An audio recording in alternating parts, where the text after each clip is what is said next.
تو وہ پہلی جنگ تھی جو جمہوریت اور سیکولرزم کی بقا کے لیے امام حسین نے لڑی تھی۔ ڈکٹیٹرشپ، ظالمانہ رویہ، ظلم و بربریت کے ماحول میں انسان کو زندگی گزارنے کی تلقین کرنے والے لوگوں کے خلاف امام علی پاک نے اعلان جنگ نہیں فرمایا، بلکہ ان کو ہدایت کے راستے پر لانے کی تگ و دو کربلا کے آخری خطبے تک انہوں نے فرمائی۔ جب انہوں نے ہدایت والے جملوں کو قبول نہیں کیا، تب امام علی مقام نے فرمایا کہ میں تم سے سمجھوتا نہیں کر سکتا ہوں، اس لیے کہ حق کبھی باطل کے آگے جھکا نہیں ہے۔ اس بنیاد پر حضرت امام علی پاک رضی اللہ تعالیٰ عنہ کی شہادت ہوئی، مگر یہ کوئی حادثہ نہیں ہے۔ خوشی اور غم یہ انسان کی زندگی کا ایک نہ ٹوٹنے والا حصہ ہے۔ انسان کی زندگی میں غم بھی ہے، خوشی بھی ہے۔ ایسا تو نہیں ہے کہ جو لوگ اس مہینے کو غم کا مہینہ کہتے ہیں، اس مہینے میں پیدا ہونے والے بچوں کا نام مغموم علی رکھتے ہوں یا لڑکیوں کا نام اداس خاتون رکھتے ہو، ایسا تو نہیں ہے۔ نمسکار آداب، آپ دیکھ رہے ہیں انڈیا نیوز، میں نور عالم۔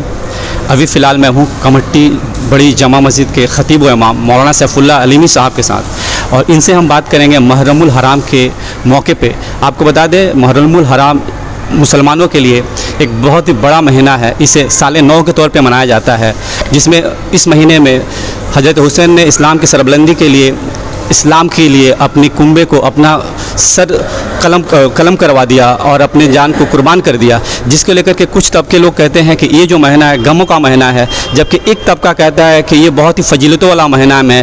اس مہینے میں بہت سے ایسے کام ہوئے جو صدیوں سے نہیں ہوئے تھے۔ ان ساری باتوں پہ امام جو ہمارے خطیب و امام ہیں سیف اللہ علیمی صاحب، ان سے بات کریں گے، جاننے کی کوشش کریں گے کہ ان کی کیا رائے ہے۔ مولانا صاحب، تاریخ کی روشنی میں محرم الحرام کی فضیلت و افادیت تھوڑا بتائیں۔ محرم الحرام اسلام کے بعد بھی فضیلت و رفعت والا مہینہ ہے، اور احادیث میں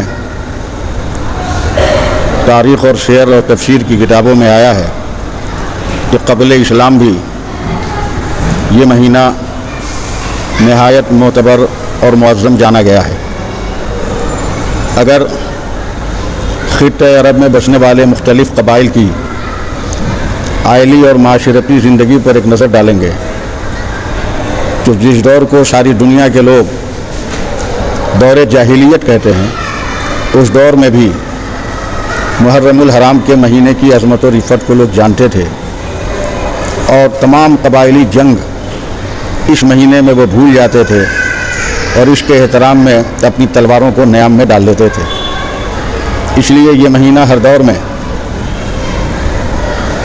قیامت تک اللہ تبارک و تعالیٰ کی رضا، اس کی خوشنودی اور اس کے قرب کے حصول کے لیے اہل ایمان نے جانا ہے، سمجھا ہے، اور یہ سلسلہ نبی اکرم صلی اللہ علیہ وسلم سے چلا رہا اور قیامت تک چلتا رہے گا۔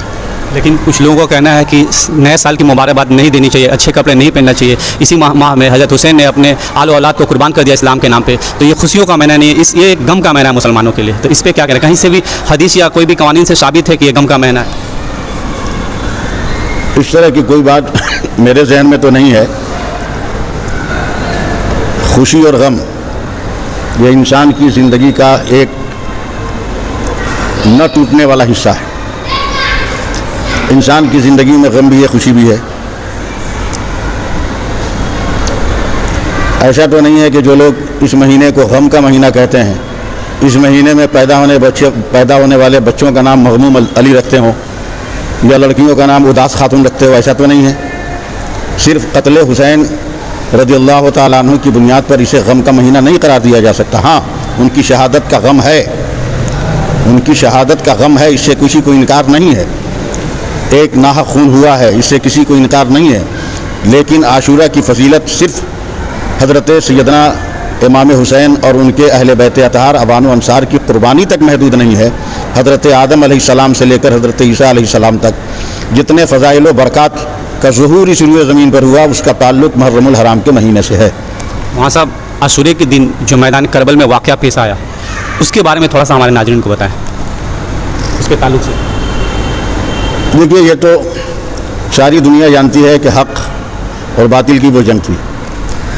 اگر پوری دنیا کی تاریخ پہ نظر ڈالیے گا تو وہ پہلی جنگ تھی جو جمہوریت اور سیکولرزم کی بقا کے لیے امام حسین نے لڑی تھی.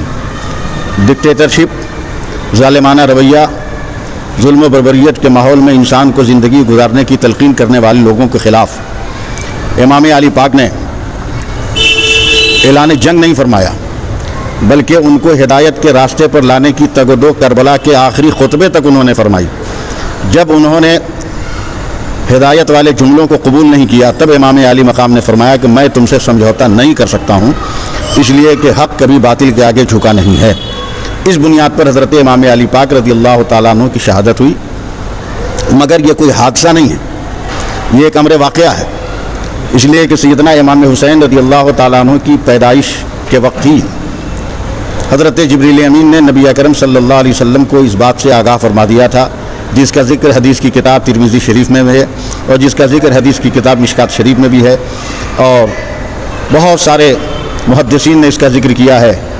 امام عساکر ہوں، قرطبی ہوں، کوئی بھی ہوں، تمام لوگوں نے شہادت حسین کے واقعے کا ذکر کیا ہے. اس لیے جو کچھ بھی کربلا کے میدان میں ہوا وہ حکم پروردگار تھا. صاحب عاشورے کے دن جو کچھ مخصوص دعائیں ہو، کیونکہ یہ افادیت والا دن ہے، دعائیں ہوں یا کوئی فریضہ ہو جو اس دن مخصوص کرنے سے بہت ہی فائدہ ہو لوگوں کے لیے، تھوڑا اس کے بارے میں بتائیں. دیکھیے، اللہ کے رسول صلی اللہ علیہ وسلم ارشاد فرماتے ہیں کہ رمضان کے روزوں کے بعد سب سے افضل روزہ محرم الحرام کا روزہ ہے. مسلمانوں کو چاہیے کہ اس دن لغویات و خرافات سے بچ کر اپنے گناہوں سے توبہ کریں. حضرت آدم علیہ السلام کی توبہ قبول ہوئی تھی، اور نیک کاموں میں اپنے اوقات کو صرف کریں. زندگی کے بہت سارے لمحے برائیوں گناہوں میں گزر گئے. ایک نیا سال سمجھتے ہوئے اور یہ یقین جانتے ہوئے کہ حسین پاک نے باطل کے خلاف جوا، زنا، شراب، حرام خوری اور مذہب اسلام کے وصولوں کے قتل کرنے والوں کے خلاف جو لڑائی لڑی تھی، ہم اس کو نیک عملی کے ذریعے زندہ و تابندہ رکھیں گے. وہاں سے مقصود دعا جو دن پڑ جائے اس کی فضیلت بہت ہے. سب سے بڑی دعا یہ ہے کہ انسان اپنے گناہوں سے توبہ کرے. ہاں صاحب 10 محرم الحرام کو دیکھا جاتا ہے، کچھ نوجوان ہو یا چند لوگ ہیں کچھ ایسا کر گزار جاتے ہیں جو اسلامی قانون کے بالکل خلاف ہے، برخلاف ہوتا ہے، ایسا کچھ کر جاتے ہیں، تو ان جیسے لوگوں کے لیے کیا پیغام دینا چاہیں؟ ان کے کسی فعل کا تعلق اور کسی کام کا تعلق مذہبیات سے نہیں، ان کی طبیعت سے ہے، لوگوں کے ورغلانے سے ہے. ان کے لیے پیغام مذہب یہی ہے کہ وہ دین کی راہوں پر چلیں، اللہ کے گھر کو آباد کرے، اللہ ان کے گھر کو آباد فرمائے گا. آپ دیکھ رہے تھے مولانا سیف اللہ علیمی صاحب کو، جو اسلام کی روشنی میں حدیث کی روشنی سے بتا رہے تھے کہ محرم الحرام کا کیا فضیلت اور افادیت ہے. آپ دیکھتے ہیں انڈیا نیوز، دیکھنے کے لیے دھنیہ واد. انڈیا آئی نیوز میں آپ سبھی کا سواگت ہے.